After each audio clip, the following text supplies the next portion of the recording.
Welcome to a new episode of Out from the Horrorbox. I'm your chillaxing host Dom, and in this episode we get into the summer vibes. Here in Arizona it's very hot, so we still have about 3 months till the heat cuts down enough to go outside and walk around again. Also, I want to celebrate the 4th of July, so we're going to start off things with 13 films that I recommend for the summer. Since the spooky season's still a ways off. Plus, who doesn't love a good scare during the summer, right? Then we continue our look at cryptids across the US. And we got some sizzling, scary stories. So let's set off some fireworks and see what's in store from the Horrorbox.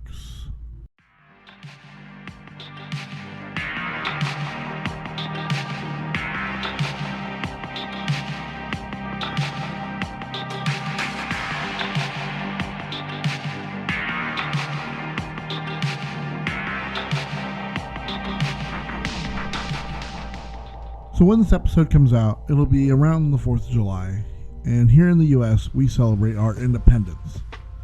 The way I want to celebrate on the podcast is I want to go over some horror recommendations for the holiday and the summer as a whole. There'll be a lot of films on this list that I will get to expand on for their own episodes, so don't worry. But for now, I'm just going to kind of give a brief explanation of them and explain why I say you should watch it for the summer. There's no particular order. I just kind of I grabbed them from memory, and I was like, oh yeah, that one I gotta include. This one I gotta include. So it's not like one's better than the other. It's not like a top 13 list or anything like that. And if you have any that you recommend that aren't on this list, I'll be posting about it on Instagram. So you can go there to our Instagram page, and you can let us know on there, what are some that you recommend. So, without further ado, let's jump right in. Alright, so the first movie that I'm going to recommend is The Texas Chainsaw Massacre. Set during the 70s, this movie is amazing. It's one of my favorite horror films of all time. It's a group of teenagers that two of them are going back to the place where their family lived, near a slaughterhouse, and it's set, I think, during the summer because it looks like the way that they make it look like it's very hot. They talk about going to a watering hole around there, and then the people that they meet just are crazy, and it turns out that the people living nearby are cannibals. And if you haven't seen this, or if you have, you still know that this is where Leatherface is from. He has the chainsaw, and he's got the mask of skin over his face. And it's an amazing movie. It's very, gritty, and especially for the time, this was before Halloween, so it's not, it's very, how do I say, not avant-garde, but it's very raw and visceral, the direction and the cinematography. Nothing is, and there's very little music in it, any soundtrack, and I think that helps to give this kind of otherworldly feeling. And you see you learn that there's real bones that they used on set, and the meat that they used just was spoiled because of the heat of the lamps. And Tobe Hooper, the director, rest in peace, because he passed away, unfortunately. He did a great job. He did a great job showing this rural setting in Texas, and with most people at the time, they just thought this was a true thing. This is based off of Ed Gein, the serial killer in the Midwest, who he did do a grave. I think he killed one person or something, or a couple, but I know he mainly was doing grave robbing, and he was using their skin to build himself a suit, but he would build skin into because I think it was into taxidermy and stuff like that. Just crazy, right? A crazy guy, and he's the basis for why Psycho. He's the basis for this. He's the basis for I think like Hannibal Lecter, but I'm not 100% sure. Oh no, Buffalo Bill in Silence of the Lambs is based off of him. But yeah, this movie, I feel like it's great anytime. I mean, during the spooky season, Halloween, but really during the summer, because it gets you into that feeling of like, like taking a road trip with your friends. You pick up a hitchhiker and he wants to take your photograph and he starts cutting himself, so you're like, let's throw him out. It turns out he's part of a family of cannibals, and his brother is the one who like chops everyone up, and like they sell their meat at the little gas station, and it's just a crazy ride altogether. But it's so good, it's so raw, and I think it's a good time for the summer. Moving on to our next one, Jaws.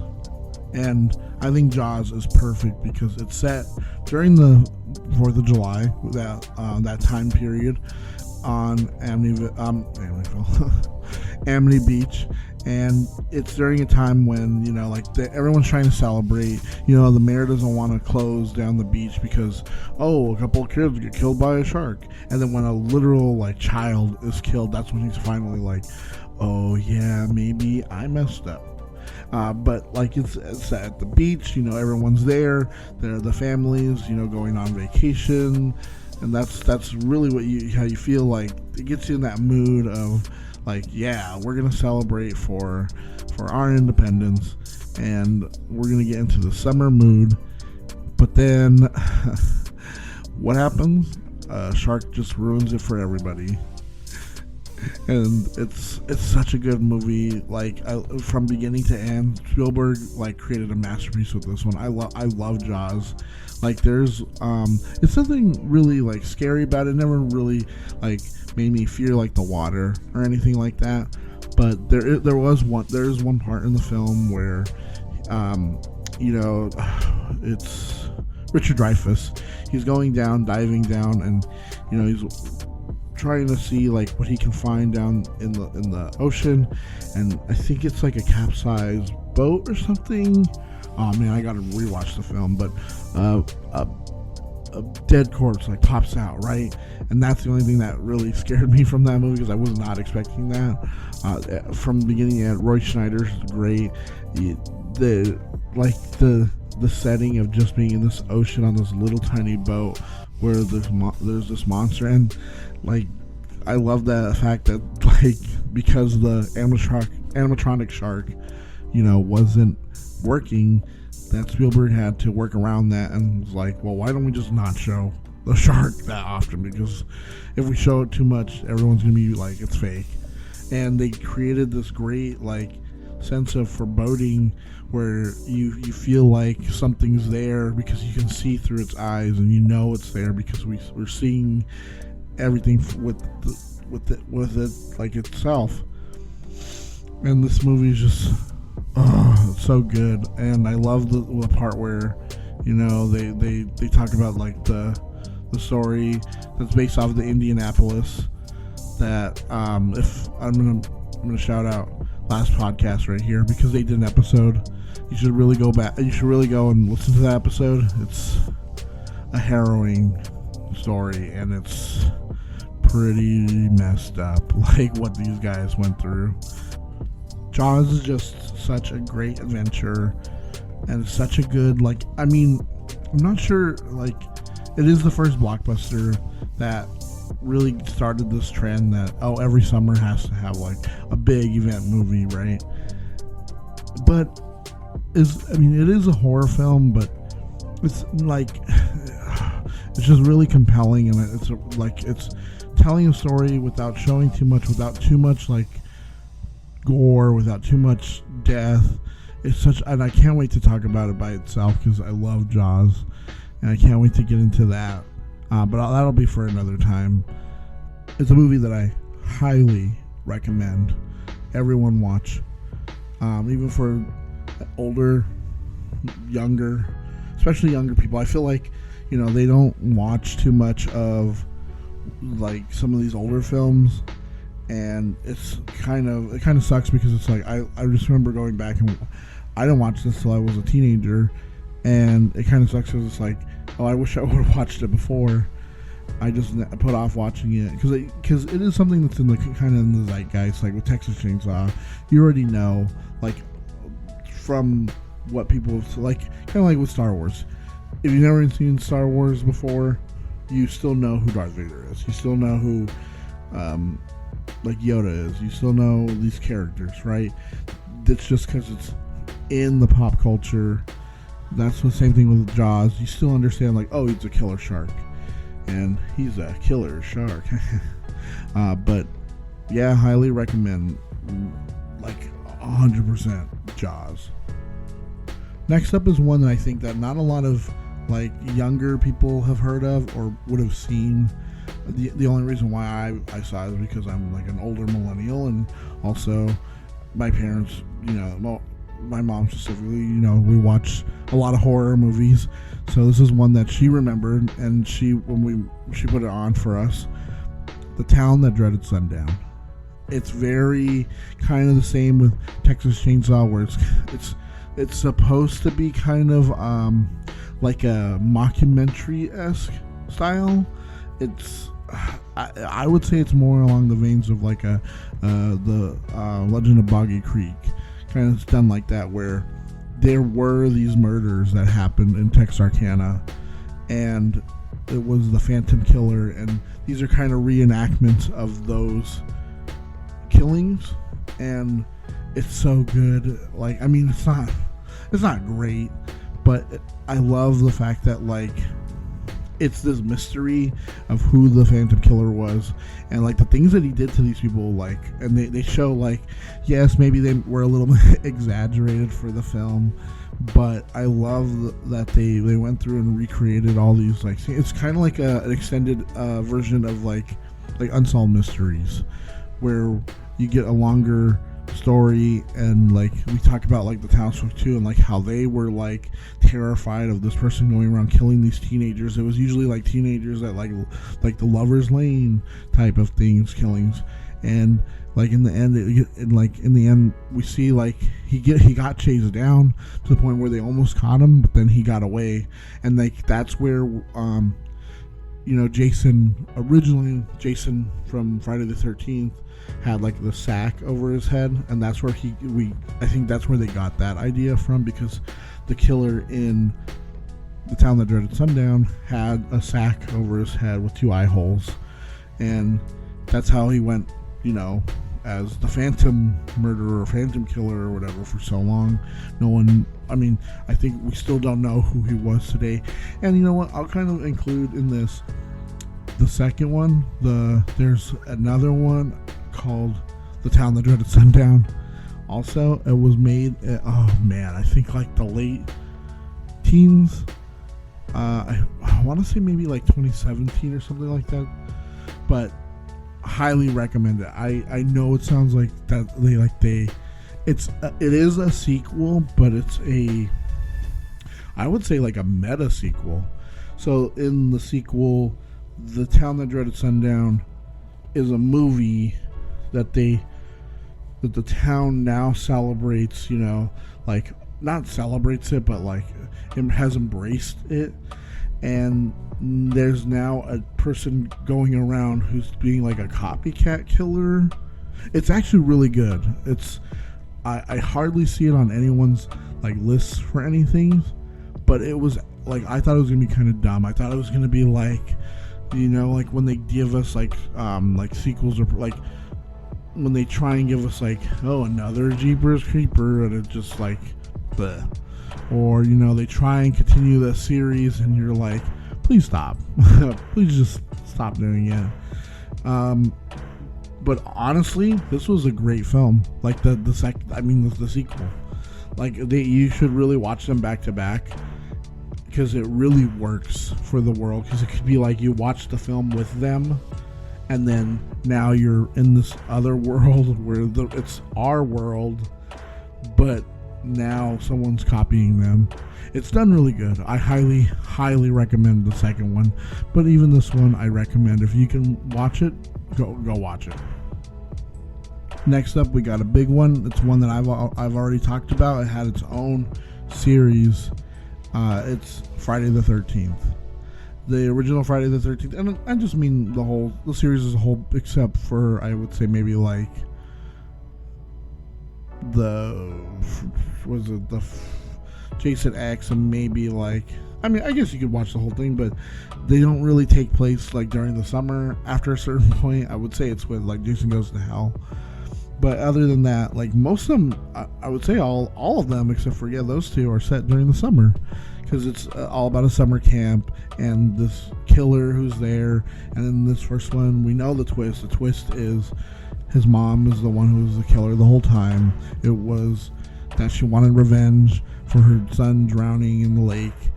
And then, as it evolved, it became Jason came back, and I don't know, I guess he was alive the whole time. So then he started killing, and then he died, and then someone else took over. It was a copycat killer. They died. Then Jason came back because of lightning or something, and now he's this immortal zombie revenant thing, and he's still hunting everyone down. But it's set in a summer camp, guys. No, it is a good film. The original one, it's not one of like my favorite one, but I do highly recommend if you want, like I said, for that aesthetic of being set during the summer. It is a good one to get you in the mood for like, yep, it's gonna be hot out, but we can go to the water, we can jump in, cool down, we can sit out, we can roast some s'mores or marshmallows and then make more s'mores. And for those of you who's listening who don't know what s'mores are, they're delicious. And yeah, you just get that summer vibe, sitting out, wherever you are, except for Arizona. Arizona sucks for that. Just because the heat is horrible here.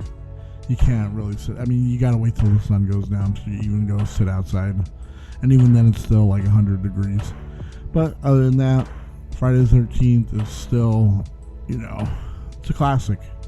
It's a great film. Like I said, all these ones I'm highly recommending. Next up, we got Sleepaway Camp. So what happens when, similar to Friday the 13th, there's this unknown killer who's going around killing, like the counselors and kids at the summer camp. And, we don't know who it is. And, the whole time, we got like some main characters, and they're, trying to figure out what's going on. They're trying to figure out who it is. And all the time we know of, like, there's two, I think they're cousins, Angela, I forgot the other one's name. And, then we learn the big twist is, and I know it's for the time, it was from the 80s, so you kind of got to give it a little bit of like a, okay, yeah, that's from the time. So it turns out she's a he, and this whole time, and that he's been forced to live as Angela this whole time by his aunt or whatever, and that's why he's going around. I don't know. It is a good one for, like I said, to get you in that mood for the summer. I haven't seen it in a long while. I was gonna. A lot of these ones I'm gonna go back and watch for myself. That's why I'm recommending them also. But this one too, it's one of those classic ones where everyone knows the big twist, but they haven't seen the film. But I do recommend, like I said, this is a good film. It is the kills are really good. A lot of the kills are pretty good. So and the story is compelling enough. You feel sorry for them. I think it's supposed to be her, because I think she embraces that later in the sequels. And so I highly recommend this one too. Like, if you love Friday the 13th, you're gonna love this one. And it's kind of that same thing where, like, The Town That Dreaded Sundown, if you kind of like the Texas Chainsaw Massacre, I recommend that one. With Sleepaway Camp, if you like Friday the 13th, I recommend this one, Sleepaway Camp. Next up is, I guess, what I would consider maybe like calling Scream, but set during the summer. It's I Know What You Did Last Summer. This movie it's pretty good. I never was like a huge fan of it. I like the idea of like, oh yeah, like they thought they killed this guy and they tried to dispose of the body, but then it turns out he wasn't dead. And also there's like another twist, like where he like murdered somebody, and like it's a whole thing. Like I completely forgot. I had to look it up. Sorry, because I was like confused because I was like, I'm pretty sure, because I was like thinking, oh, maybe it was his son, but I think that's in like the next one or something, in the sequel. I Still Know What You Did Last Summer, which they're both, or that one, I'm not sure if the second one, but the first one was written by Kevin Williamson, who did, he wrote Scream 2, Scream 4, Cursed, and then he did, I think, Teaching Mrs. Tingle, or no, The Talented Mr. Ripley. I don't know, but highly recommend. Well, I don't know if I highly recommend this one. This one's good. Like I said during the summer for certain parts. It's during the 4th of July, so it does get you in that mood. It is. I remember it being kind of like a little boring at parts. I remember like there are a lot of good deaths. It's a little confusing when you're going through like trying to piece everything together, and then you get to the end and you're like, oh, okay, wait, that's what it was. This one is on here just because it gets you that vibe, that feel for the summer. I don't know if I highly recommend this one. I recommend this one just to get that feel, but it is good. I think Kevin Williamson has written a lot better movies than this, and this is just an adaptation of a book. Same title, I Know What You Did Last Summer. So if you'd like to check that out, go check that too. But yeah, this is one to, if you don't watch it, don't feel bad about it. Okay, this next one is a hilarious movie. It's one that's just ingenious. It's really good. And I do this one. I'm getting back to the highly recommend this one. Cabin in the Woods. This movie is so funny. It's so like, oh yeah, like I love that it's such a commentary. It's some meta on like horror as a genre, and it was done like, I mean, yeah, after Scream, but still, like, I love like that there's this like secret society that has to put on this kind of ritual in order to appease these old gods or elder gods or whatever, and in order to do that, like, oh, it has to be this kind of stereotyped, like, kind of Evil Dead type of, like, where they find, like, this thing in the basement, and they open it up, and, oh, zombies come out, and now there has to be, like, this final girl, and there's these archetypes, and they like, intentionally, like, make these smart characters, like, dumber in order to get them to follow these, like, tropes that have to be performed in order to get the ritual because they ask me, like, specific to, like, that genre, and, like, because, like, other countries, like, I like when they cut to, like, Japan, and it's like this, like, the typical Japanese, like, oh, the girl with, like, the black hair that's just, like, you know, oh, she's in white, and, like, the little schoolgirls are trying to, like, defeat her, and they can't, you know, they're trying to chant and defeat her, but they end up not doing it. So, because, like, each country has their own, like, ritual, and I guess America's is like that typical cabin in the woods type of thing. And I love that, yeah, that this movie is just so good. Chris Hemsworth is funny in, like, a role that was after Thor, but pre-Avengers, which is when, I think that's when it became bigger, when Avengers came out and more people knew him as Thor.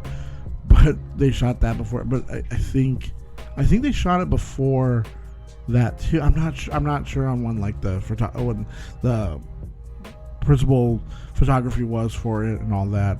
So, but when it came out in 2011. So it was right before Avengers. It was capitalizing on his rising fame, and I love this idea, just like the whole idea of like these, like we get to see like these kind of like knockoff versions of like horror films characters, because it like here, or like in like this weird like whatever society or facility holds these beings, like it like at the cabin, like so many different things could happen, right? There's like the one guy who's like advocating for a mer person, and then there's like a person that's like, or like you could have like found like a puzzle box, and it was like kind of like a knockoff Pinhead, and there could be anything from like ghosts to like aliens to like a giant snake at one point, or there's like a giant bat creature thing. And I just love this idea that it could have been so many different things, and it like took this track in the film. I wish they would have like done like alternates where it could have been like, it could have been this or it could have been that. I like if you did, I know that you really couldn't do another one with the way that it ends, but you could have given us like alternate endings or something. I don't know about alternate endings, but alternate like paths for the like what the creatures are. I don't know. I know it would have been a lot, but I mean there was a lot to it. But I do recommend this because I know that they are, I think they are college students, and it is during the summer, and the whole thing is that she's supposed to be a virgin, the one that they picked, but it turns out she was not a virgin, and so they were never going to be able to complete their ritual because they chose the wrong person. Like they chose like all the people they got that they were thinking were like going to be like this kind of like stereotypes, turned out not to be. Because I think they're also kind of be like, they're supposed to be stereotyped like Scooby-Doo, because like they're kind of where it's like the one Chris Hemsworth is supposed to be like we got a split up gang, and like I'm the leader, I'm taking charge, but he's kind of dumb. And then there's like Shaggy-ish guy who's like, I'm high all the time, guys, but it turns out like he's not really like that all the time. And then like the one other girl who's supposed to be kind of like a Daphne, who's like always like the damsel in distress, but she's not like that at all. She is like super smart, and like they even point that out where it's like, you're smart, like why are you acting like this?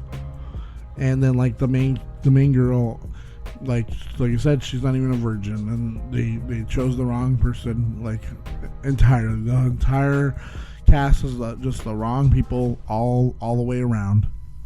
So I know I'm explaining it a little bit more, but it's such a good film. It's so funny. There's just so many funny parts. I love when Chris Hemsworth tries to jump the gap with the motorcycle, and it's like he's getting there, and then they have a force field around like the whole area, and he just slams right into it. It's invisible.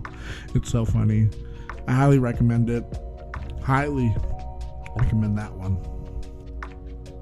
Now we're moving on to one that I had been waiting for to come out for a while, because I read the book when I was a teenager, and I remember watching the original movie from the 90s, and it got me into into reading with this book, because I wasn't really into reading until my mom was like, why don't you read the book then? So I went and I got the book, and I read it, and that book helped me and inspired me to start reading all of like his other works, and that is Stephen King. And the movie we're going to talk about is It, the first one, Chapter 1. I guess it's now retroactively called, because I think the second one's It Chapter 2. But we'll just talk about the first one, because I know that there's some people who have like a weird thing about the second one not being that good, but I like the second one. But also that it's not really set like this one's set during the summer. It's the summer for these kids, and in the book that's the same thing. It's set during the summer. Well, in the book it's I think 58, and in the movie they moved it to 85 to kind of move everything up. And though it's not a straight up adaptation, like they did change a couple things here and there. I mean, not a couple things. They did change. I mean, like they moved up the time frame. They changed some of the characters. They made some. They had to obviously the book is long. It's one of his longest ones. It is the longest one, but it's the second longest if you count the Stand, the revised edition. And I kind of do, because I do like the revised edition a lot better. That's getting off topic. This movie is really good. The kid actors that they got are amazing. I think they play the characters really well. They get the essence of the characters like really well. I mean, it's not how I picture. I always picture them looking like from the original, the '90s movie, and I highly recommend that one too. The miniseries that they did. It's not like higher budget. It's made for TV, so they had to cut out a couple things. They changed things here and there too. But like with the lower budget that they had, and like for a TV movie, they did a great job.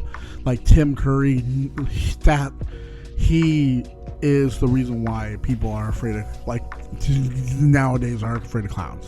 Like if people were afraid of John Wayne Gacy from like the 70s, and like that he influenced people before, people from the 90s were influenced by Tim Curry as Pennywise because he did such a great job. But Bill Skarsgård I love that he didn't just try to do the same thing that Tim Curry did. I love that he was like, I'm gonna try and switch it up, I'm gonna do some things different, I'm gonna contort my body, I'm gonna make my eyes get all weird and whatever. I'm gonna get into it.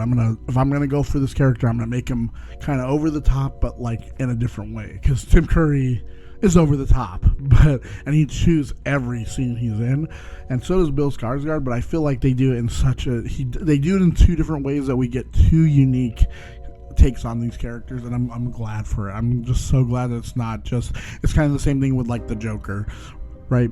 Some people are gonna give you a rendition that's like Jack Nicholson, where he's a little bit more tamed, or they're gonna go for Heath Ledger and be more insane. I kind of wish people would go for more of a Mark Hamill, where I feel it's kind of like this middle ground, but whatever. The movie itself, oh man, it's so good. It's got enough gore, it's got enough killings that you're like, whoa. I love the just like that they actually go to like some of the locations from the book rather than like in the original the 90s miniseries, and I just love it. It's so good. This is another one that I'm highly recommending, because like even if you don't like the second one, the first one's still a great movie. Like it's full of great scares. It gets you in the mood for something. I love just seeing these kids just, riding around, like kids used to do, and like going to the quarry and jumping in the water and, just having a good time. But there's this menacing feeling over everyone because they know that there's this thing that's going around killing kids, and they're the only ones who know because everyone else they don't want to know. And I love that they included like just different things here and there that it's like, yes, that's what I want to see, like Paul Bunyan, coming to life, and like, seeing the house on Neibolt Street, and that this take on like, oh yeah, we're gonna kill it because like it took my brother, we're gonna kill it. I loved the way that they did it, and I love the second one, so I would recommend that along with it. But if you want just something that feels summery, it is a great one. So now we're moving on to something that I think is a little bit more divisive. This one and the next one are going to be a little bit more divisive because they're from two different directors, but each director too, like, I think this is like their second, and yeah, like their second like main like film. Like one of them had short films before, but like his like actual like full length film. This one is the second outing of Jordan Peele, Us. And I know there's some people out there that didn't like Us. They compare it to Get Out, and honestly, I think Get Out is a great movie. Like, it deserved to be nominated for Best Picture. It deserved to win for Best Screenplay. But I think Us does horror a little bit better. It's the idea of, like, there's these others of us, us, that are living somewhere, that are mimicking us, they're born without souls, like this weird thing. And I love that it was set, it starts off in the summertime where she's on the pier with her parents, in the 80s, and we don't learn till the end, but that she was switched out for one of them, and that like now her with her kids, and they're going back to the same beach during the summer, and you're getting that summer vibe, and you still get that feel, they're on the lake, and like it's set so well. And I think it does the horror a little bit better, like, because these people who they look like us, but they don't act like us. They don't even like try. Like, one of them can talk to us, but even just everything she talks about, it's horrific, because like she didn't choose to be with this person. It's just because the person who she is, we're not sure what, like cloned or whatever, whatever they are, that they were made, that she, like, you have to live this life that you're not choosing because someone else is. And to me, like the first time I saw it, I was a little like, whoa, weird.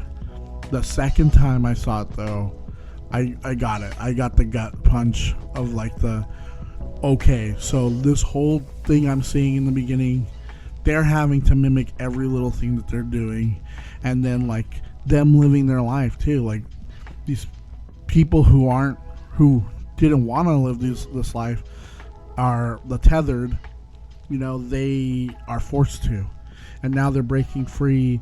And the one who started it all was this little girl who, she's just on her summer like vacation, or summer, just with her family on the summer break, and she got taken and she got switched out. And it's just this idea of like being switched out, and like then the little kid, like, he knew she wasn't, like, she's not, well, she is his mom, but she's one of them. But this is I recommend it, but I know there's going to be people out there who are going to be like, oh, Us isn't that good, Get Out's way better, and that, and then even with like Nope, like, I think Nope is probably even better than this. Like, he just continuously tops himself, but I know there's other people who are just going to say Get Out is the best, and they're just not going to want to watch these ones.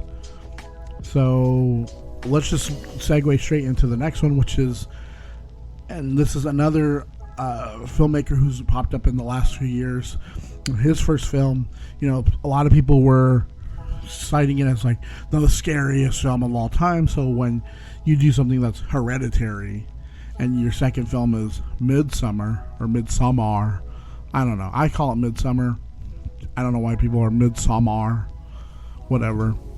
But Midsummer is, I think, a great follow-up to her. I think Hereditary might be a little bit better, but I think the ending of Midsummer hits you a lot more, because Hereditary gives you a lot of horrors and like frightening sights, and you're scared the whole time. Midsummer is just this foreboding feeling of like, something's wrong.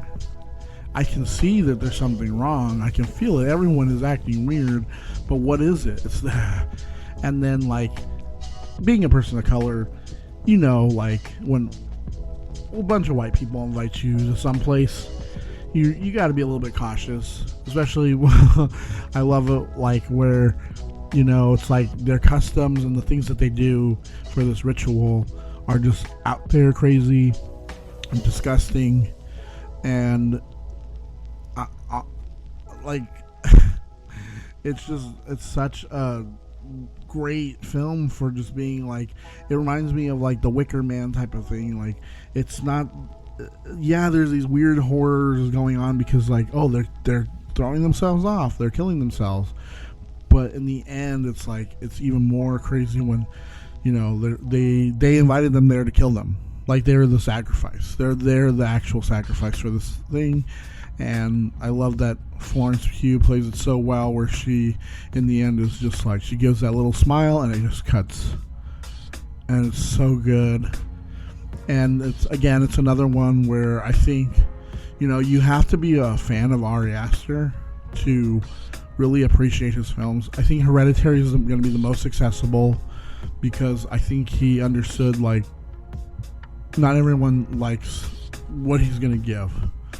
And then he got a little bit more freedom with this. And then I think with Beau is Afraid, he got even more freedom to do whatever he wanted. And that movie, I love that movie. It was so hilarious and weird and out there and horrifying and terrifying all at the same time. And it's just such a great film. And I think that most people are going to just be like, what are you talking about? I recommend this one though. I still recommend this. I know it's going to be, I think this one, Us, and like I Know What You Did Last Summer are going to be, and maybe like The Talent Dreaded Sundown are going to be some that people are going to be like, what, you put those on there? Oh, I really don't like those ones. But I'm talking about like getting you in that feeling of the summer. Like they're like on a summer trip. Like they're still writing their thesis for some class that they're taking, but they're on their summer break, right? And like it gets you in that feel for like, oh, let's go adventuring during the summer. And so that's why I recommend it. Alright guys, so the next three are going to be bundled together because they are part of a series. I know maybe it's a cop-out, and yeah, you guys might be like, well, why didn't you include this? You could have made this part of one. But I don't care. I'm doing it as three separate three separate films, because they are three separate, they premiered three separate times. They weren't, I think it was like 3 weeks leading up to during the 4th of July a couple years ago. And I'm talking about Netflix's Fear Street, the trilogy. So Fear Street 1994, Fear Street 1978, and Fear Street 1666. Now let's just talk about 1994. That one was pretty good. I remember like watching it and like being like, wonder what's gonna happen here. And then like they get straight into it. Like it starts off, Maya Hawke gets killed right at the beginning, and there's this whole mystery about like what's going on, and they're trying to figure it out and solve it, and they learn about the history of the town, and they also like the other town, and why is it like cursed, like why do they have so much violence and death constantly, and they're trying to figure things out, and you learn like, oh, there's something that happened like what is that, like 20 years before in the 70s, and then like, oh, it could be this curse from this witch supposedly back in the 1600s, and all this stuff, and this group of friends, and they're trying to figure things out. And there's a lot of death, and a lot of the characters don't survive, and I was like, whoa, because that's kind of crazy for like something like this that like not everyone is guaranteed to live, and even like the people you think are like on your side aren't necessarily on your side. And we learn that in the next part, which is 1978, which I love that we go like back and back to learn, because we found that in the end of 1994 that there was a survivor, right, from this massacre in 1978, and we were thinking it's one person, but then they turned the tables. The turntables have turned, and we're shown that, oh wow, the person that we thought survived just didn't survive, but it was actually someone else, and that she knows a little bit more about what's going on than we think that we do, and that they found like this underground like place where like this trauma happened that were leading led to think was created by this witch, and there's like these indestructible like killers that are coming after everyone, and then we get to learn that that in 1666 that this girl and like her friends, the group of girls, they're accused of being witches, and then they all turn on each other, and then it turns out like she was accused wrongly of being a witch, and that the person who's actually a witch, because she discovers who it is the relative of the person who helped save the girl back in 1978. It's his family, him and like his brother's like the mayor of the other town, and that's why they're so prosperous, is because they have to continuously, continue this curse that their forefather put onto the land. And they have to murder people, and they have to continue these murders in order to keep this going. And honestly, it hits things pretty well. Like I love that.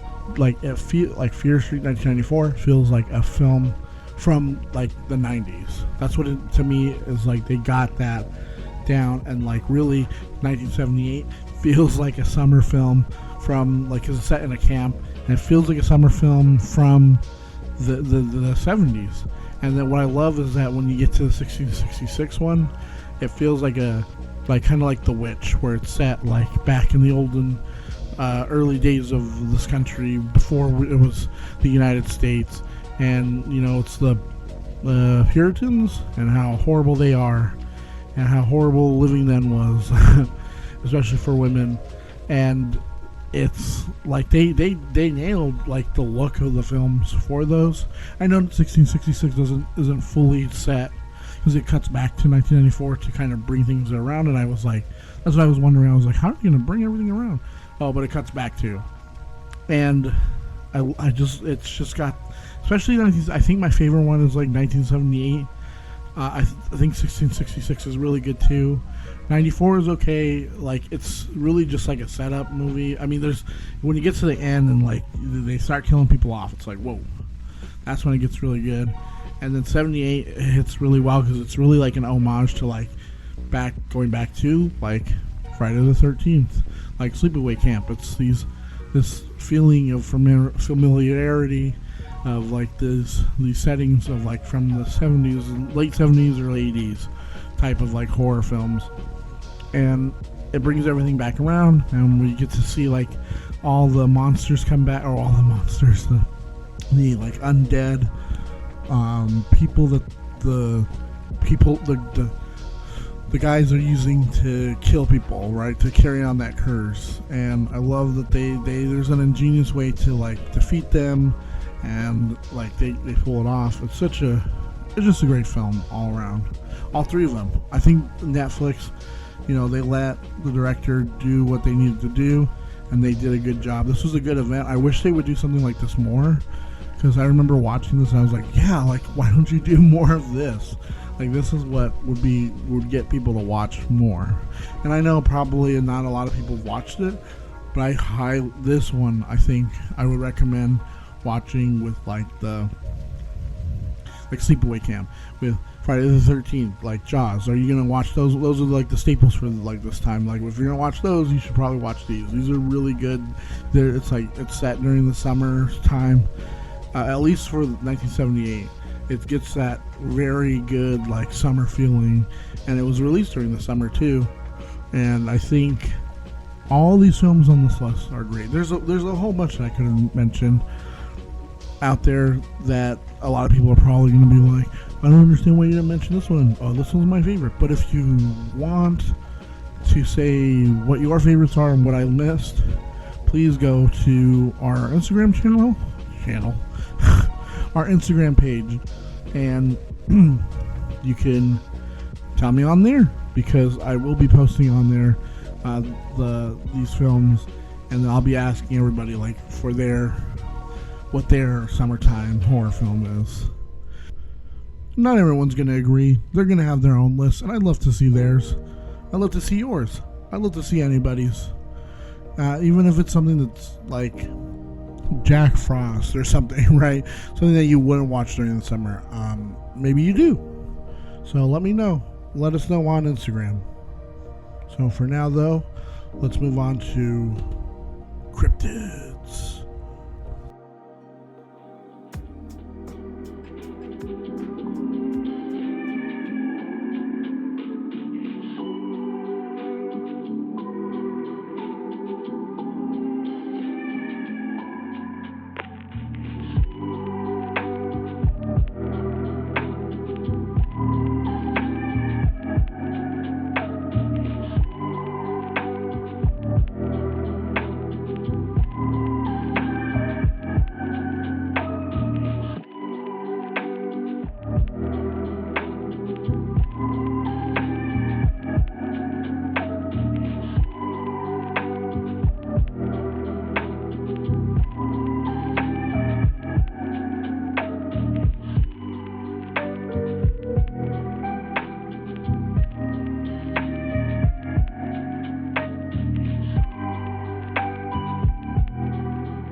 There are so many strange things out there. UFOs and lights in the sky, ghostly figures haunting the places we call home. Something out in the dark that goes bump in the night. What has always intrigued me is that cryptids are seen all over the world. They have been part of folklore, a local legend, and even the stories we tell ourselves to stay calm when we hear something just past the light. Are these undiscovered animals, extraterrestrials, interdimensional beings? Only time will tell what will be discovered. In this continuation of our series on cryptids across the U.S., we start back in the woods of West Virginia, head down to the Everglades in Florida, and end in the Midwest in Illinois. Our journey into the unknown begins now.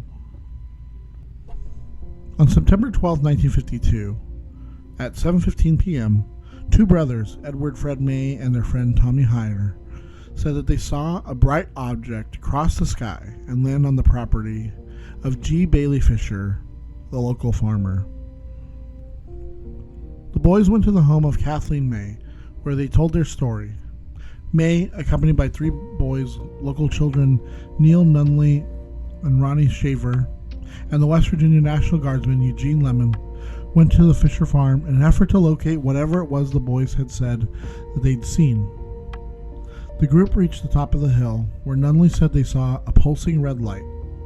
Lemon said he aimed the flashlight in that direction and momentarily saw a tall, quote-unquote, man-like figure with a round, red face surrounded by a pointed, hood-like shape.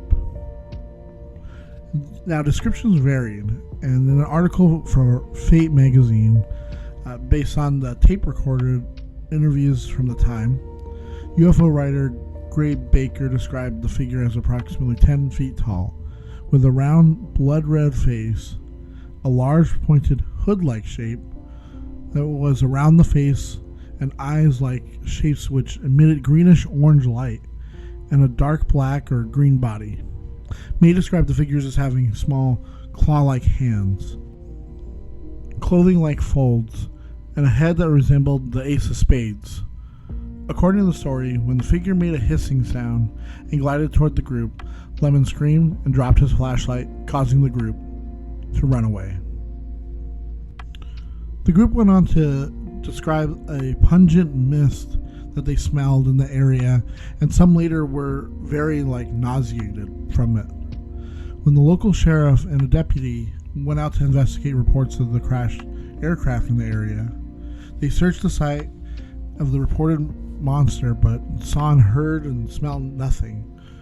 According to Baker's account, the next day, A. Lee Stewart Jr. of the Braxton Democrat claimed to have discovered skid marks in the field in an odd gummy deposit, which were subsequently attributed by UFO enthusiast groups as evidence of a saucer landing. But according to Holtburn, newspaper stories were carried out throughout the country, radio broadcasts were carried on large networks, and hundreds of phone calls were received from all parts of the country. And he was a former news editor. The National Press Services rated the story number 11 for the year. Whatever it was, this being was, it was supposedly, I think, like you said, 10 feet tall. I know that they drew it. They drew it out on a paper, and it looks like this, tall. It looks like it has a skirt. It's kind of cylindrical shaped, but it has these little tiny, 3 or 4 clawed hands that kind of poke out, and then it goes up, and then I think most people would recognize it from pop culture. I know it's more obscure than the Bigfoot or Chupacabra or Loch Ness, right? But when you see it has this kind of spade shaped thing on its head, either that's its head, or it's wearing something, or it's like a hood behind it or something. And in 2000, Joe Nickel of the Committee for Skeptical Inquiry concluded that the bright light in the sky reported by the witnesses back then on September 12th was most likely a meteor, and that the pulsating red light was likely aircraft navigation or hazard beacon, and this is where we get to what the thing could be, and we're going to see this is another time of where skeptics will say it was an owl. That's where they say, some kind of bird is always like what they go to. For this, they said that for the Kelly Hopkinsville goblins, they said that those were owls, even though they shot at them and like there were no dead owls. I don't know how you shoot at something like an owl and like the bullets like ricochet or whatever, or like hit it and like it just kind of disappears. Like, why are there no dead owls all around, right? And then like for Mothman, where they say it was a bird, it was a sandhill crane, not an owl that time, but it was a sandhill crane. But I don't know, just from the way that they describe it with like the red eyes and like the way that like it's big and like it kept up with the car. Yeah, I guess maybe like it was flying, but if it's flying, like I don't know, like it's a little weird. Let's get back. And Nichols suggested the witnesses' perceptions were distorted by their heightened state of anxiety, and Nichols' conclusions were shared by a number of other investigators, which included the Air Force, which I'm not saying like, wow, oh big shocker, because like, of course they're gonna agree with like whatever disinformation will make the biggest kind of contention to make a narrative to which then everybody's gonna start arguing, right? Everyone's gonna argue because they're gonna be like, well, you can't just say it was an owl or it was this, and then everyone's fighting about whatever, but whatever. Nichols concluded that the shape, movement, and sounds reported by witnesses were also consistent with the silhouette, flight pattern, and call of a startled barn owl perched on a tree limb, leading researchers to conclude that foliage beneath the owl may have created the illusion of lower proportions of the creature. It's because it had like that kind of skirt that I said, it was like a pleated green skirt. And so that must have been like a tree, or like it was on a branch and like it was over like something like maybe like a bush. Researchers also concluded that the witnesses' inability to agree on whether the creature had arms, combined with May's report of it having small claw-like hands, which extended in front of it, also matched the descriptions of the barn owl, with its talons gripping the tree branch. And maybe. And it would explain why it was so tall, right? Because like it was up in the tree. I don't know. I'm not sure if I 100% agree with that, because I don't know. Like I like the idea of like this mystery of like this alien that came down and it's influenced us in, like I said, pop culture. Like there's pop culture, like this has influenced things in Legend of Zelda. There's Ocarina of Time. There's like during the night you can like go back to I think one of the farms, and like there's these like weird like invader things that come, and they look like it's supposed to be like a mix of like the Kelly Hopkinsville goblins and this, because they kind of look like they have that same shaped spade-shaped head. And yeah, maybe it was an owl, but I don't know. Like, why were they all like? Why were some of them being like nauseated? What was the smell that they were smelling, right? And then like, it's kind of convenient that the Air Force just agrees with everyone. Like the skeptics, like, yes, it was a meteor, and it was aircraft navigation or hazard beacon. Yeah, that's right. Yeah. I don't know. To me, this whole thing was always kind of weird. Like these kids go investigate, and yeah, maybe okay, like the kids saw something, maybe they mistook it for something else, or what if it was like the government themselves, right? Maybe they were conducting something, and like their aircraft, we know that they were conducting like throughout all this time, like different experiments with different aircraft. And maybe there's just happened to like fall down at the time, and maybe that was someone in one of their suits. Honestly, it could be, but who knows, right? But I'm moving on to you guys. What do you guys think about this? In 1929, a sighting occurred at the famous and then recently constructed Perky Bat Tower at the Florida Keys. Witnesses reported that an unknown ape-like beast was drawn to the construction site. After inspecting the bat tower shortly after it had been stocked with bats, the creature shook the tower, driving off the bats before running off into the woods.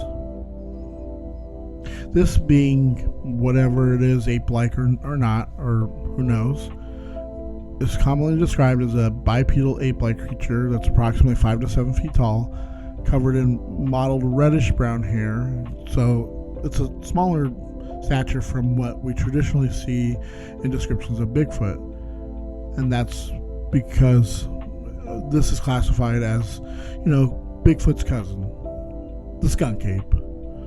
The skunk ape, comes from and has been seen around in the small community of Barden in Putnam County, Florida. And that was in the 1940s, and there were a number of alleged sightings of the creature in 1960s, or the rash of sightings in central Florida around Alachua County and Marion County. I know I probably mispronounced that.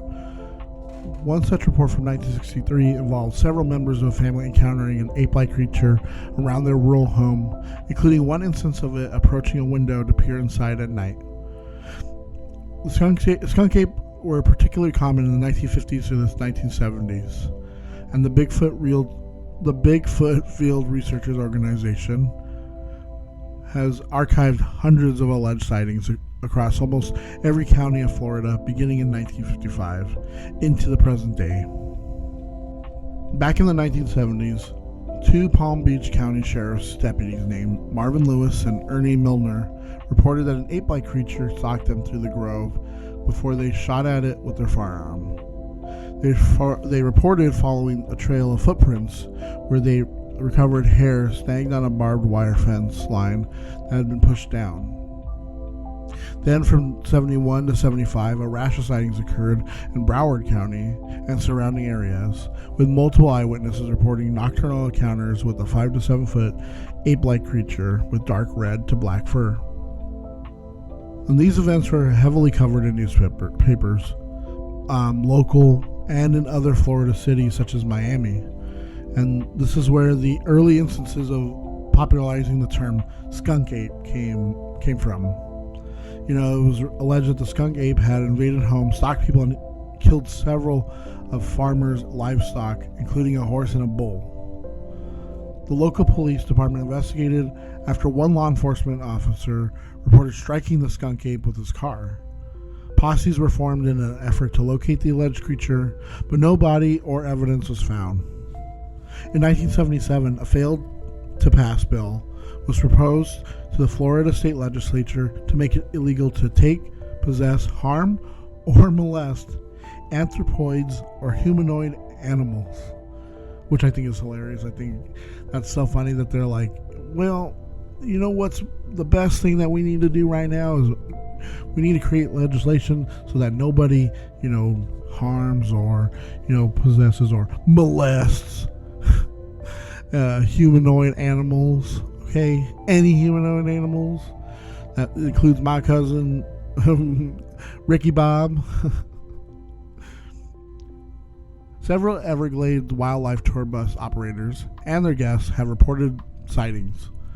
And in July 1997, one such operator, named David Shealy, reported wildlife bait stands laden with lima beans had been raided and noticed strange tracks surrounding them. He baited several locations with more lima beans, and multiple witnesses reported skunk ape sightings soon after. Shealy and others attributed this instance to high seasonal flooding, having driven numerous animals into tighter ranges around higher ground. One such sighting was by Everglades tour operator Steve Goodbread and Dow Rowland. Some of their guests reported skunk ape sightings as well, and both operators claimed that 100 Fahrenheit degree weather, high humidity, and the rural location would make a hoax unlikely, which is what I kind of agree with some of the time. Like, you're telling me you're going to dress up in a costume, or this heavily furred costume, right, like it gets hot in the Everglades, like obviously, so it can get to being like around 100 there, and they have humidity because it's, look at all the swampy Everglades, and so the humidity is like probably 100%, so that makes that 100 probably like 120, 130. And yeah, you're out in the middle of nowhere. I mean, I guess, yeah, you could set it up, but like, you're really telling me you're gonna go run around doing all this and you're gonna just to pull off a hoax? I don't know. Again in 1997, Okeechobee Fire Control District Chief Vince Dorer reported observing a creature crossing the road, and he stopped his car to capture a photograph. The photograph was of a dark, upright figure in the swamp. And within 2 weeks, over 50 people reported alleged sightings of a hairy creature within the Big Cypress National Preserve. And then again in 2000, the Sarasota County Sheriff's Office received 2 anonymous photos depicting a large, hairy, ape-like creature. The author of the letter claimed to be an elderly woman who reported that the creature had been stealing apples from her back porch near the I-75. And upon surprising it with the camera, she was afraid it was an escaped orangutan, because that's kind of what it looks like. It looks like a large orangutan, and that it might like harm people in the area. Sightings continue to the present day, with 48 out of 67 counties in Florida reporting sightings since 2010, and most anecdotal reports, alleged visual evidence, are deemed to be fabrications or hoaxes. Skeptical investigator Joe Nickel has written that some of the reports may represent sightings of an American black bear, possibly some suffering from mange, and that other sightings are likely just hoaxes or general misidentification. But I mean, like I said, like it is kind of weird that these like people see these things like Skunk Ape, like Bigfoot, right? And they constantly are like in these areas where like, but why are you going to be out there? Like, yeah, there are some that I can be like, I would say like 100% hoax. But then there's some that are like, when you see like 100 feet away from you, or so many feet, like 150 feet, and like this thing that's just walking in the middle, and like who goes out there and is just like, I'm going to put on a, and yeah, you can coordinate it or whatever, but I don't know. There's just some of it to me is like, it feels a little bit more genuine than some others. I'm still on the fence on whether or not, because yeah, I can see how some of this could be like a black bear and maybe possibly suffering from mange, but then other things it's like, but why would a bear be doing this? Why would it be in this specific place? Why would it be here? Do they normally live in this area? Do they normally come out here? I don't know. It's still weird. I'm not gonna say one way or the other, like I agree or not. Around 10 p.m. on the night of April 25th, 1973, Henry McDaniel heard a scratching sound at his front door. He looked out and saw something that he thought might be a bear. He took his gun and flashlight and headed outside into a strong wind and saw a creature between 2 rose bushes. Later on, he said it had 3 legs on it, a short body, 2 little short arms, and 2 pink eyes as big as flashlights. It was about 4.5 feet tall and was grayish in color. He added that it was almost like a human body. McDaniel fired 4 shots at the creature, one shot hitting it and causing it to make a hiss much like a wildcat, before fleeing towards a nearby railway embankment. It covered about 50 feet in 3 jumps. McDaniel called the local authorities, and they discovered footprints in the soft earth near the house. McDaniel described as the prints as dog-like in shape, and it had like 6 toe pads, like in the imprints on the footprints. The police considered McDaniel to be irrational and sober, and in his reporting of the incident, in later press interview, McDaniel said if they do find it, they will find more than one, and they won't be from this planet. I can tell you that. As reported by investigators interviewing nearby residents, a 10-year-old neighbor of McDaniel, Greg Garrett, claimed to have encountered the creature half an hour before McDaniel did, and that the creature had stepped on his feet, tearing his tennis shoes to shreds. Garrett later told Western Illinois University researchers that his report was a hoax to tease Mr. M and have fun with an out-of-town newsman. Although 2 weeks later, on May 6, McDaniel called the radio station WWKI, claiming to have seen the creature again at 3 a.m. that morning.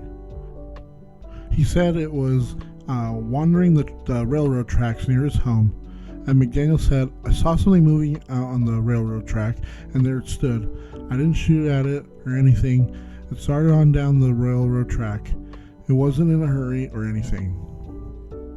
A search party, including WWKI's news director Rick Rainbow, explored the area later that day and reported observing an ape-like creature standing in an abandoned building near McDaniel's house. They claimed to have made a recording of the creature's cries and fired a shot at it before it fled. And 2 days later, a day after McDaniel was interviewed on local radio, the local press reported the police were called to investigate reports of gunfire and arrested 5 young men from out of town who had come to Enfield in order to photograph the creature, carrying shotguns and rifles for protection, the men having claimed to have sighted the creature. The White County Sheriff dismissed reports of this monster hunting expedition as an exaggeration, saying that these men were just out drinking and raising hell, and mentioned the monster only briefly during questioning. The men were charged with hunting violations. The incidents were reported widely in the press at the time. It appeared in newspapers throughout the state, plus radio interviews the next month. There were earlier articles in the Carmi Times, and an updated summary of the events appeared in Pennsylvania's Reading Eagle on August 1973. After the arrest of the 5 men who had arrived to hunt the creature, residents of Enfield expressed fears that press coverage would lead to further monster hunters who might inadvertently shoot citizens or livestock. So it was suggested that the creature may have been a kangaroo escaped from a nearby zoo, which explained the 3 legs described for the description of the tail of the kangaroo that looks like a 3rd leg, I guess. McDaniel was adamant the creature was no kangaroo, having owned such a creature as a pet. I didn't know that. That's weird. While on a military service in Australia, and noting that kangaroos have a narrow face and tracks that leave claw marks. Wow. Following the media coverage of the creature, an Ohio man contacted a local newspaper saying that the creature may have been his pet kangaroo, Macy, which had been lost or stolen a year previously. Now, I don't know if I 100% believe that, and I don't think it mentioned anywhere that the creature, the Enfield Horror, that's what it was called. Yeah, I think a person knows, especially if you know what a kangaroo looks like and you've been around them, you kind of know what they, although I could, maybe the silhouette might look like a person, because he did describe it with 2 shorter arms, but like a short body. I'm pretty sure they stand pretty tall, and then the 3 legs that it had, I don't know, if you knew what a kangaroo looks like, I'm pretty sure you wouldn't be able, you would have mistaken that had 2 pink eyes as big as flashlights. I'm pretty sure kangaroos don't look like that. And he said that it was kind of grayish in color. Maybe it was because of the light or whatever, but I don't know. There's something about this that it's there's something always about these that I'm a little skeptical about some of it, and then some of it I'm not. Alright guys, it's time to wrap these cryptids up. Wow, 3 more cryptids added to our list, and we still have quite a few to go. The subject of hidden creatures is so interesting to me. I love and hate that we will never know exactly what the answer to these things are. And if you're very skeptical, you may already have your answers, but I try to give it a little leeway towards like the mystery. There are multiple sides to every story, and even if the explanation is something mundane, there's so many things out there that we still don't know and will remain unknown. So remember, keep your eyes open, check every shadow.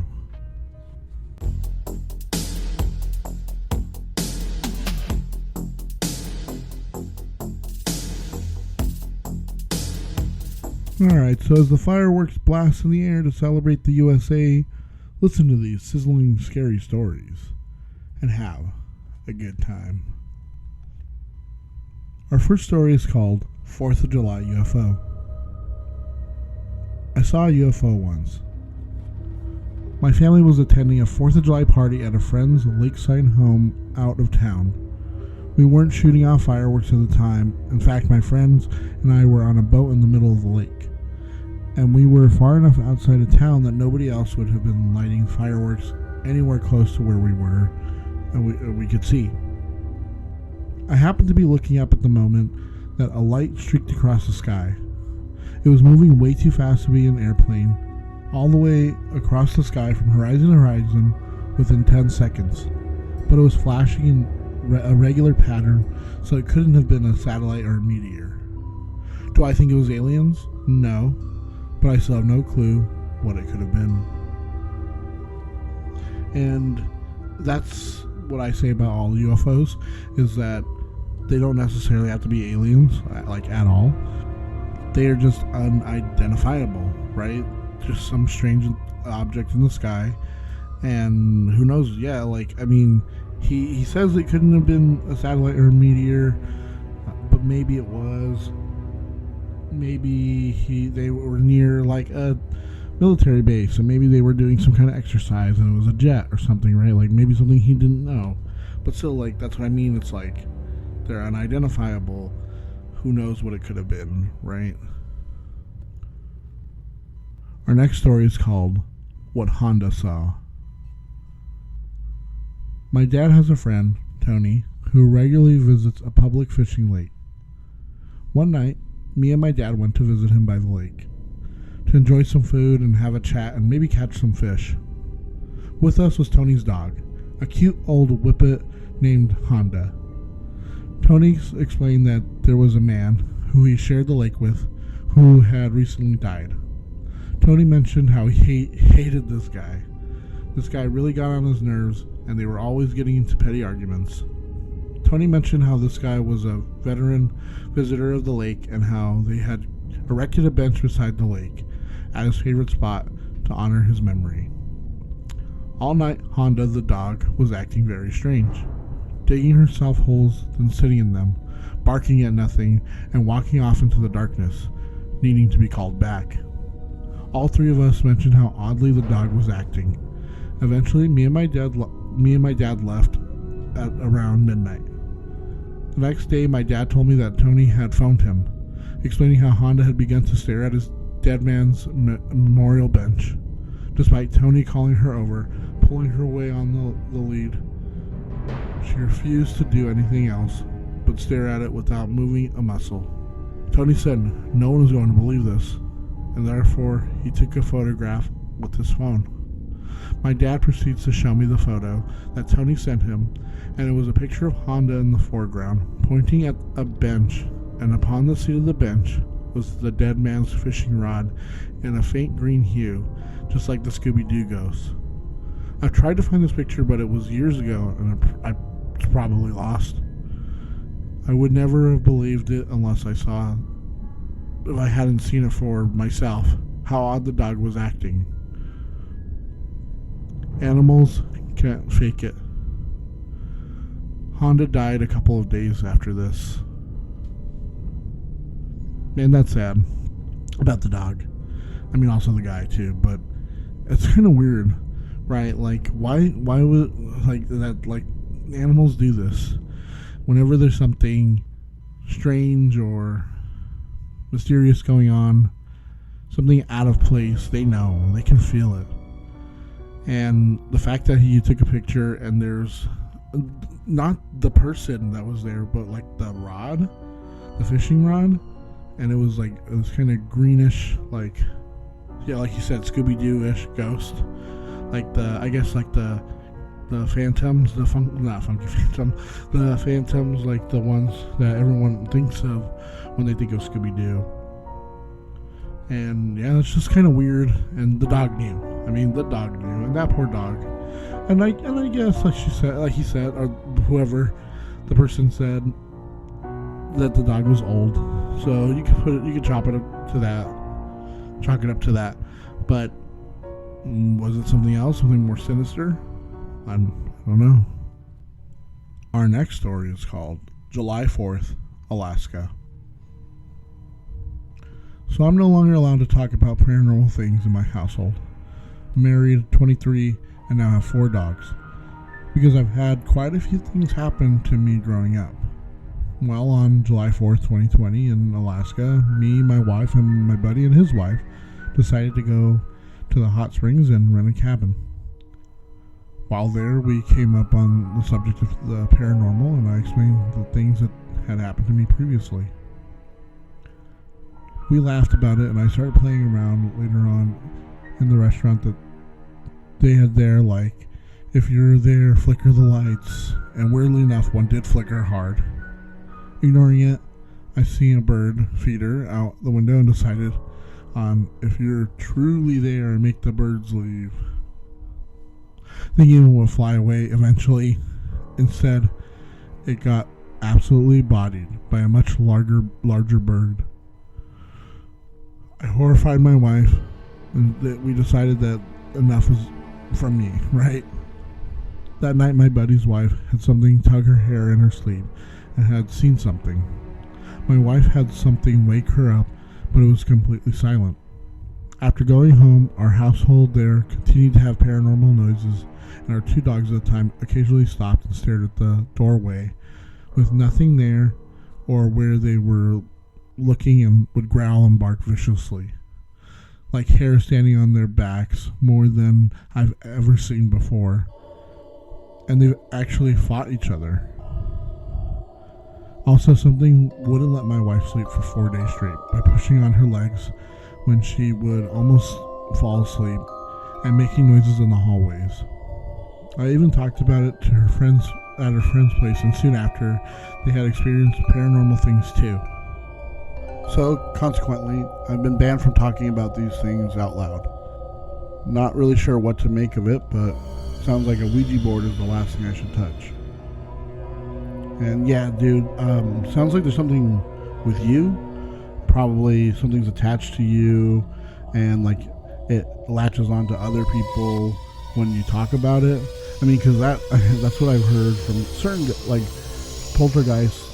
Like, they don't haunt the house specifically, they haunt the people. I don't know about poltergeists in particular, but like there's certain like ghosts that do that, or whatever paranormal things, entities that do that they latch onto the person, not just the place, because sometimes the place is just like an echo for like the trauma that happened there, and sometimes whatever it could be, a spirit or maybe like a demon or something that latches on to people. And yeah, maybe by you talking about it, it passes on to anyone who is in earshot, but not like it's malevolent, but also like benign malevolent. You know, like it's just like doing these like funny little things here and there. They're not funny, but you know, doing little things here that like to freak you guys out, but not really like anything like too harmful. Our next story is called Bigger Than a Deer.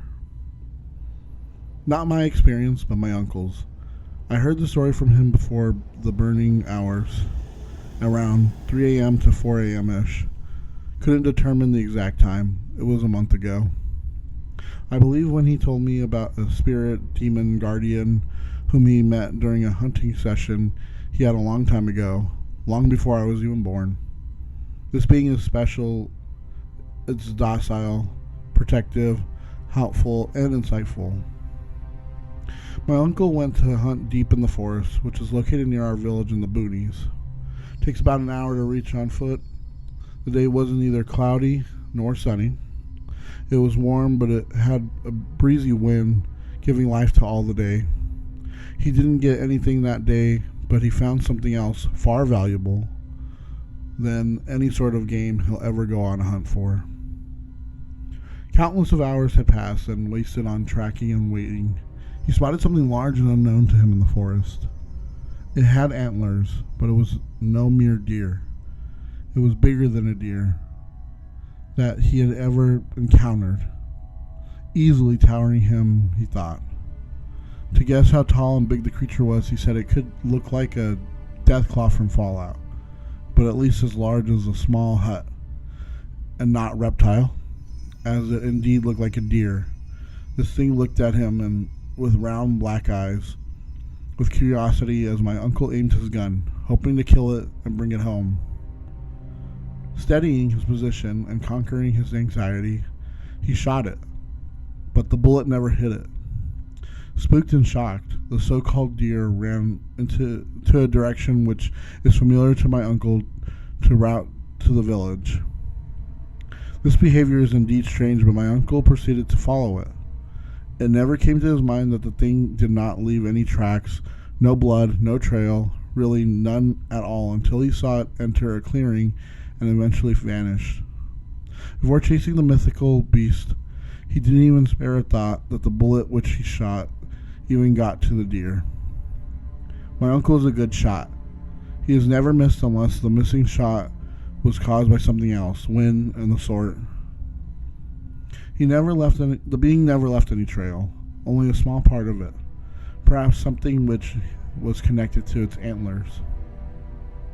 This was the thing he brought home.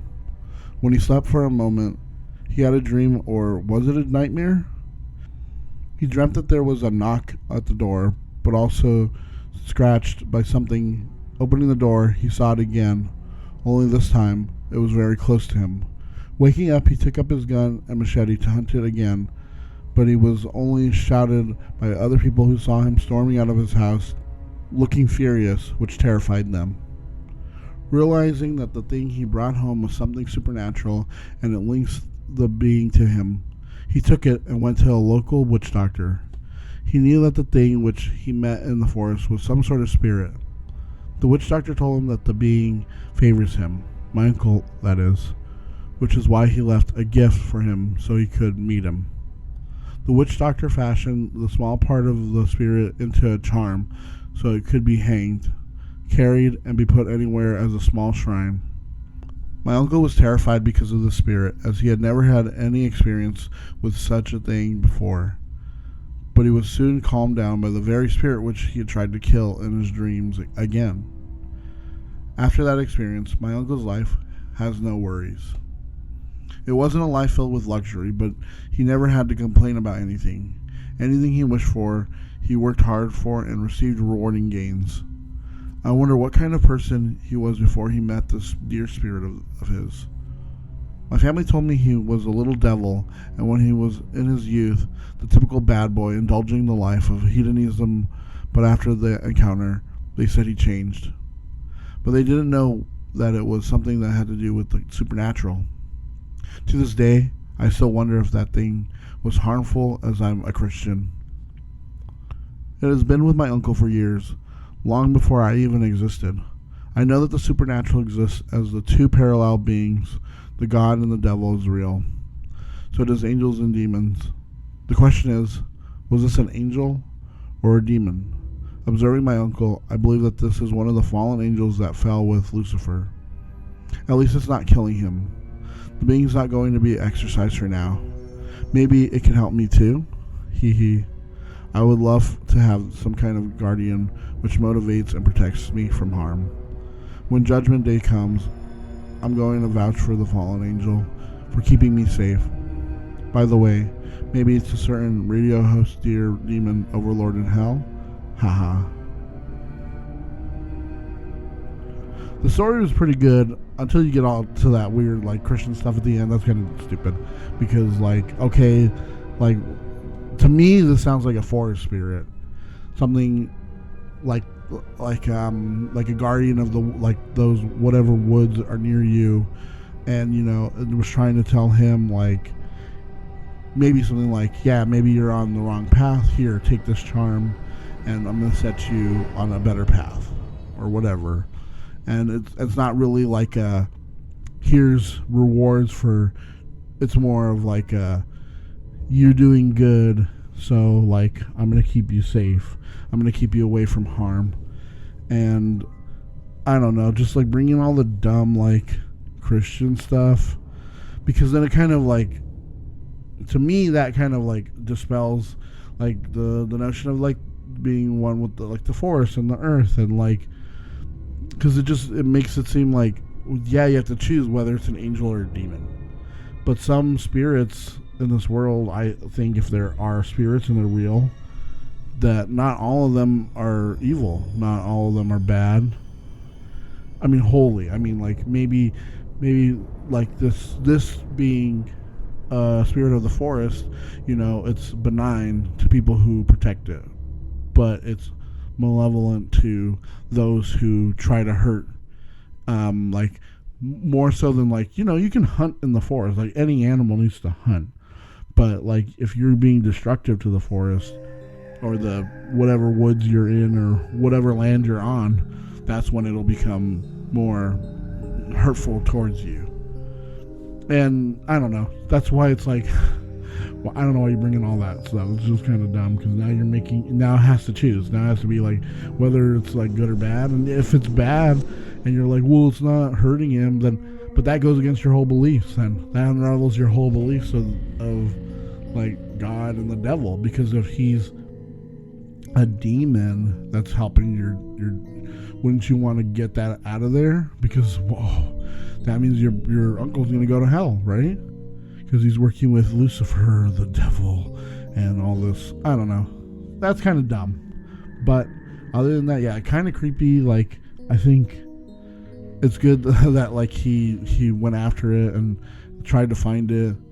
And yeah, this is a pretty good story. Our last story for today is called 3 Tales. I have 3 tales to tell. When I was around 9, my 2 best friends, they were sisters, were getting packed up to move to another state. My mom and me came over to help, and after they were done, we went outside to play with the older one's brand new smartphone. At the time it was exciting, but it was just a basic LG that had like a 4-inch screen. She was giggling and taking pictures around the apartment. When she leaned against the door to take a picture of a mattress they'd leaned against the wall between their apartment and the neighbors. She froze and stood up slowly before gesturing to me to come look, not speaking because I guess she didn't want to show her little sister. I came over and looked at the screen and froze as well. In the picture was a hooded figure holding something to its chest, slumped over with an expression of pure rage on its half-hidden face. It was shadowy, not like a real person, and very small, but it almost looked like an angry mother and an infant. That image is still burned into my mind today. Another time, my grandmother took me to a haunted hotel in a tourist town about 2 hours from where we live. We decided to go all the way upstairs and use the binoculars on the roof to look out because the place was on top of a hill and you could see nearly everything. We were the only 2 guests there at the moment, and there was only one clerk at the desk. We started walking up, and around the 3rd set of stairs, I paused and heard footsteps behind us. I would have ignored it, except it came from below and to my immediate left. I glanced briefly out of curiosity to find nothing. I froze and told my grandma, who joked about it being the ghost. When we started again, the same thing happened, following us up to the top stairs. It really freaked me out because we never saw anyone else there but us and the clerk. One day I was hanging out with the same friends from the first story when we spotted shadows across the property on our neighbor's land-bound boat. 3 shadows of varying sizes. We watched them for about 20 minutes and they never left the boat. And I told them how I don't think they were human. Only a few days later, I was watching TV late at night with my dad when we heard metal crashing/clanging coming from outside. And I mean loud. We had a giant metal shop building, and my dad asked if I'd come with him to go see if the loose tree branch from our great oak had fallen or far enough to be banging against the side of the wind. I followed him out in slippers and clutching my coat tight to my chest. About 4 to 5 yards from the front door, my dad stopped to glance at the tree. I shuffled my feet before turning the other way towards the piled up sticks and brush blocking the other side of the building. I froze when I saw 2 red eyes staring at me. I reached out shakily to tug on my dad's shirt and point, where he paused when he saw it too. We couldn't make out his shape, but it was just about as tall as him, and I could see just barely what I think was a fur-covered limb resting on the corner of the shop. It felt like nearly an hour, in reality only about 5 to 10 minutes, before my dad cleared his throat and took a step forward to go see what the thing was. The eyes disappeared and we heard the breaking of sticks and heavy footsteps as it disappeared. And a few seconds later, it rounded the clump of trees and I saw it crossing my neighbor's property, way too fast, headed roughly in the direction of the landlocked boat. Never saw it again, but always watch out for shadows in the boat. Yeah, so that last story was pretty creepy. With the whatever it was, I don't know about the shadows in the boat. Maybe she's connecting that, because it ran towards the boat, so maybe it was part of those shadows. But yeah, seeing something that's this tall, hairy figure with red eyes, and then it just bound away super fast. That's creepy. The footsteps that's a little creepy too. If I'm thinking of there's a place here in Arizona called Jerome. If you haven't heard about it, go look it up. It's a very haunted city in Arizona. There's a hotel at the very top of this mountain because it's built into a mountain, so you have to wind your way down through the city. But I got to stay in that hotel one time when I was there for a film festival, and we stayed at one of the higher rooms in the building, and I just remember the view from there is beautiful. You just see the sprawling city beneath you, and then across you just see out into all of the mountains in Arizona, and it's pretty cool.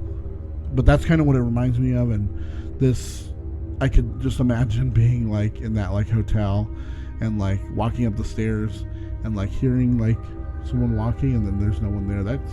That's pretty creepy. The first one though too, I don't know what was in your house, but I'm glad you guys at least they got out because it sounds like there was some kind of angry spirit there. But that last tale was the creepier part, I think, than the other two. Just imagine something just standing there outside watching you, making all this noise too. What was it trying to get in there? Was it trying to get your guys' attention? And if so, why didn't it do anything when you guys got there? I don't know, but it's pretty creepy.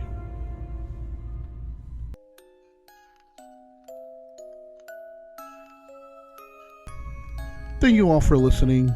Hopefully your summer and your 4th of July is good for my American friends who celebrate it. Please, if you like what you hear, subscribe to get every new episode downloaded. Do you have any strange, mysterious, or unexplained stories?